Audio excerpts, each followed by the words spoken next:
कहानियों की क्यारी में प्रस्तुत है कार्तिक मास महात्म्य कथा। अध्याय 11। एक बार सागर पुत्र जालंधर अपनी पत्नी वृंदा सहित असुरों से सम्मानित हुआ सभा में बैठा था।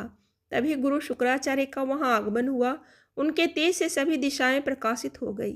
गुरु शुक्राचार्य को आता देखकर सागर पुत्र जालंधर ने असुरों सहित उठकर बड़े आदर से उन्हें प्रणाम किया। फिर गुरु शुक्राचार्य ने उन सबको आशीर्वाद दिया। फिर जालंधर ने उन्हें एक दिव्य आसन पर बिठाकर स्वयं भी आसन ग्रहण किया। सागर पुत्र जालंधर ने उनसे विनम्रता पूर्वक पूछा, हे गुरुजी, आप हमें यह बताने की कृपा करें कि राहु का सिर किसने काटा था।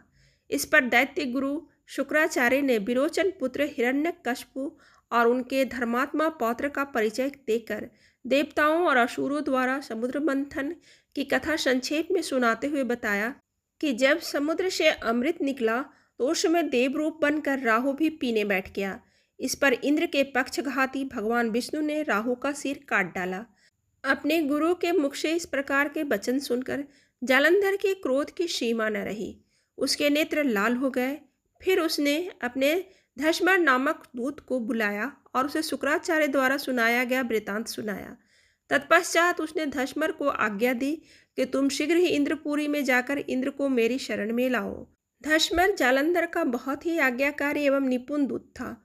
वह जल्द ही इंद्र की सुधर्मा नामक सभा में जा पहुंचा और जालंधर के शब्दों में इंद्र से बोला, हे देवता धाम, तुमने समुद्र का मंथन क्यों किया और मेरे पिता के समस्त रत्नों को क्यों ले लिया? ऐसा करके तुमने अच्छा नहीं किया। यदि तू अपना भला चाहता है तो उन सब रत्नों एवं देवताओं सहित मेरी शरण में आ जा, अन्यथा मैं तेरे राज्य का ध्वंस कर दूंगा। इसमें कुछ भी मिथ्या नहीं है। इंद्र बहुत विस्मित हुआ और कहने लगा, पहले मेरे भय से सागर ने सब पर्वतों को अपनी कुक्षी में क्यों स्थान दिया और उसने मेरे शत्रु दैत्यों को क्यों रक्षा की। इसी कारण मैंने उनके सब रत्न हरण किए हैं।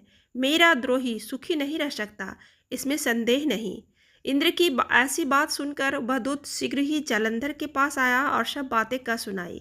उसे सुनते ही वह दैत्य मारे क्रोध के अपने ओष्ठ फड़फड़ाने लगा और देवताओं पर विजय प्राप्त करने के लिए उसने उद्योग आरंभ किया।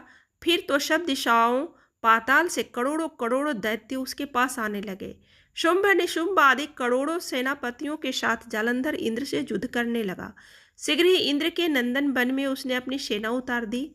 वीरों की शंख ध्वनि और गर्जना से इंद्रपुरी गूंज उठी। अमरावती छोड़ देवता उससे युद्ध करने चले।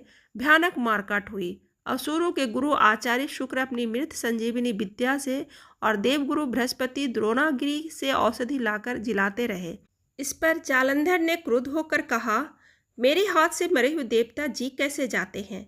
जिलाने वाली विद्या तो आपके पास है।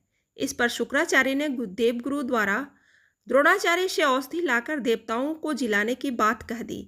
यह सुनकर जालंधर और भी कुपित हो गया।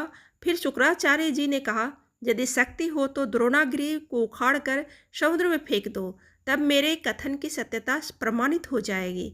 इस पर जालंधर कुपित होकर जल्द ही द्रोणागिरी पर्वत के पास पहुंचा और अपनी भुजाओं से पकड़कर द्रोणागिरी पर्वत को उखाड़कर समुद्र में फेंक दिया।